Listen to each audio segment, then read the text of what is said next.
Hello दोस्तों, नमस्कार। स्वागत है आपका अपने चैनल स्टडी जंक्शन में। आज का टॉपिक आपने थंबनेल में देख लिया होगा कि किस टॉपिक के ऊपर हम आज बात करने वाले हैं। तो आज का हमारा जो टॉपिक है वो ये है कि ओमनीवोरियस, कार्निवोरियस और हार्बीवोरियस, इन तीनों के बीच में आपसी क्या डिफरेंस होता है, इस पे हम लोग आज बेसिकली बात करेंगे और ये जानेंगे कि इनका मीनिंग क्या है। और मैंने बहुत बार देखा है कि बच्चे जब पढ़ते हैं इस चीज़ को तो कन्फ्यूज हो जाते हैं। ओमनीवोरियस क्या है, कार्निवोरियस क्या है, हर्बीवोरियस क्या है। तो हम लोग क्या है ना कि हम लोग जब इंग्लिश में पढ़ रहे होते हैं और हिंदी को समझते हैं तो हिंदी वाला जो है हम लोग को कन्फ्यूजन होता है, थोड़ा सा हम लोग को दिक्कत होती है समझने में। और जब हिंदी में पढ़ रहे हैं और इसको इंग्लिश में ट्रांसलेट कर रहे हैं तो उसको दिक्कत होता है समझने में। तो आज हम लोग दोनों को लेकर चलेंगे, मतलब हिंदी और इंग्लिश दोनों को समझ के चलेंगे और दोनों में हम लोग इसके डिफरेंस को जानेंगे। तो आइए देर ना करते हुए वीडियो को शुरू करते हैं।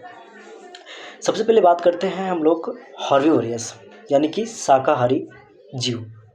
अब देखिए हमारा जो पृथ्वी, इस पे बहुत सारे जीव हैं। कुछ जीव ऐसे हैं जो सिर्फ मांस खाते हैं, उनको साग सब्जी ये सब पसंद नहीं है, या फिर कह सकते हैं कि उनकी प्रवृत्ति ही ऐसी होती है कि वो उनका जो पालन पोषण हुआ है वो मांस के रूप में हुआ है, उनका जो भरण पोषण है वो मांस के रूप में हुआ है। तो जो जीव जो केवल मांसाहारी खाते हैं, शाकाहारी से उनका कोई लेना देना नहीं है, फिर सिर्फ वो मांस खा के ही अपना पेट पालते हैं, तो ऐसे जीवों को हम लोग जो है मांसाहारी यानी कि इसको हम लोग बोलेंगे ये कार्निवोरियस। कार्नी का मतलब ही होता है, कार्न का मतलब होता है आपका मांस, तो इसी से एक वर्ड निकला है कार्निवोरियस, यानी कि ऐसा जीव जो क्या खाता है, मांस खाता है। तो मांस खाने वाले जीव को हम लोग मांसाहारी कहते हैं और इंग्लिश में कार्निवोरियस कहते हैं। उसी प्रकार से हर्बीवोरियस यानी कि शाकाहारी, तो ऐसे कुछ जीव होते हैं जो मांस नहीं खाते हैं, मतलब किसी अन्य जीव का भक्षण नहीं करते हैं, उनका भोजन नहीं करते हैं, बल्कि वो साग पात या फिर साग सब्जी खाते हैं। ठीक है, तो ऐसे जीवों को हम लोग बोलते हैं शाकाहारी, और हिंदी में इंग्लिश में बोलेंगे तो हर्बीवोरियस। अब कुछ ऐसे जीव होते हैं जो दोनों को खाते हैं, मतलब कुछ लगाव उनका मांस से भी होता है, कुछ लगाव उनका साग सब्जी से भी होता है। जैसे हम खुद की बात करेंगे तो हम जितने भी इंसान हैं, इंसानों का जो प्रवृत्ति होता है, कुछ ऐसे हैं जो सिर्फ शाकाहारी खाते हैं, लेकिन कुछ ऐसे होते हैं जो दोनों को खाते हैं, मतलब वो मांस मछली भी खा रहे हैं और साथ साथ में वो साग सब्जी भी खा रहे हैं। तो जो दोनों खा रहे हैं,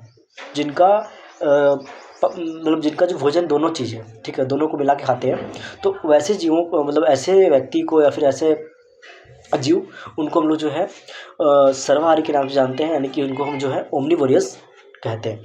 तो डिफरेंस बस इतना ही इसमें था कि जो जीव साग